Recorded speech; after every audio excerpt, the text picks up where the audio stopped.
Stealing words refers to intentionally hijacking words, changing their definitions, and using those words as tools of propaganda.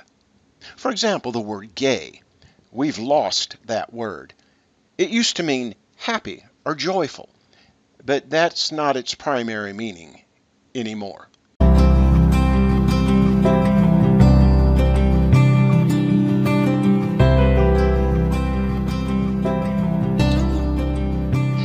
Now, there are other words we're in danger of losing, words that we can't afford to lose. Words like marriage, love, hate, equity, justice, bigot, male, female, and tolerance. Scripture affirming words that have been twisted and perverted. Words that make it progressively easy to hide behind for the purpose of justifying sin. Words parents and grandparents need to be particularly aware of.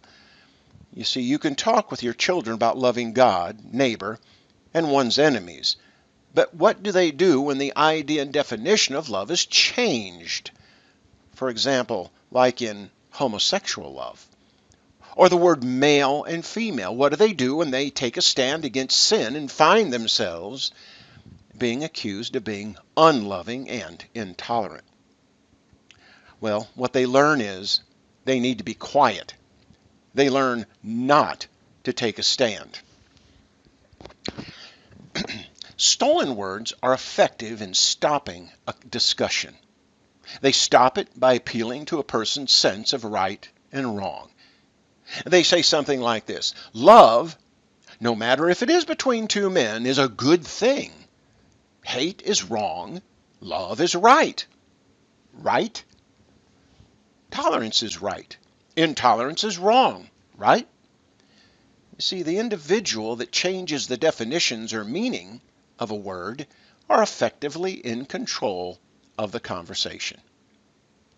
1 Corinthians chapter 13, also known as the love chapter, says in verse 6, "Love does not rejoice in unrighteousness, but rejoices in the truth." Pointing out unrighteousness is loving. Genuine love is based on truth. If someone is using a fake or false definition for a word, they need to be lovingly called out. Truth is another word that's been stolen. There's no such thing as the truth.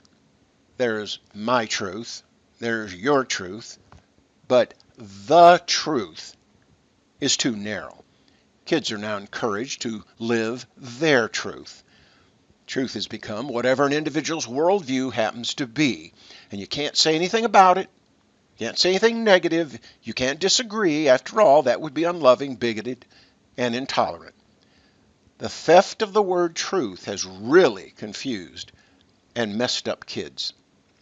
Another word that's being hijacked today is tolerance. This is huge. Today, people would rather agree that a male can be a female than to be accused of being intolerant. The word tolerance no longer means to live peacefully with someone that believes differently from you. It now means that all beliefs, no matter how bogus, must be treated as equally legitimate. Nobody can have a strong belief anymore.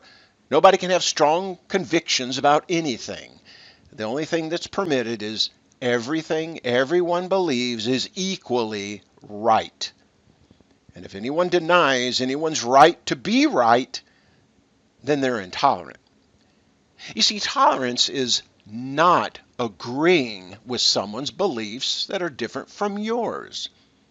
Tolerance is disagreeing, but nevertheless living peacefully alongside the other person. They have a right to believe differently. You understand that, and so you tolerate them. You know, parents, don't be bullied, and don't allow your kids to be bullied into silence by accepting these phony definitions. Teach them how to politely define the word. Teach them how to live with people that are believe differently without compromising their biblical convictions. Begin by teaching them at home. There are plenty of opportunities at home, especially with their siblings. They can learn and practice tolerance with their brothers and sisters. Finally, the word bigot. Today, to make an exclusive statement like Jesus is the only way or there's only two genders will automatically get you labeled as a bigot. If you believe the biblical definition of marriage, one man and one woman for life, then you are a bigot. However, when they say there are many genders, that too is an exclusive statement.